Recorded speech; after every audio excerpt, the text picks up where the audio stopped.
பத்து திக்கு தோறுமெனை பறந்து வந்து ரட்சிப்பாய். என் சிகையையும் சிரசினையும் சிவகுரோ ரட்சிப்பாய்.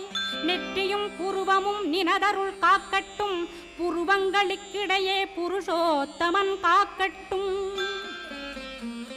கண்களிரண்டையும் கந்தவேல் காக்கட்டும். நாசிகளிரண்டையும் நல்லவேல் காக்கட்டும். செவிகளிரண்டையும் சேவற்கொடி காக்கட்டும். கன்னங்களிரண்டையும் காங்கேயன் காக்கட்டும்.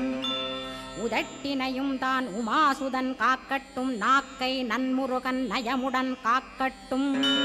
பற்களை கந்தன் பலம் கொண்டு காக்கட்டும். கழுத்தை ஸ்கந்தன் கைகளால் காக்கட்டும். தோள்களிரண்டையும் தூயவேல் காக்கட்டும். கைகள் விரல்களை கார்த்திகேயன் காக்கட்டும். மார்பையும் வயிற்றையும் வள்ளி மணாளன் காக்கட்டும். மனத்தை முருகன் கை மாத்தடிதான் காக்கட்டும்.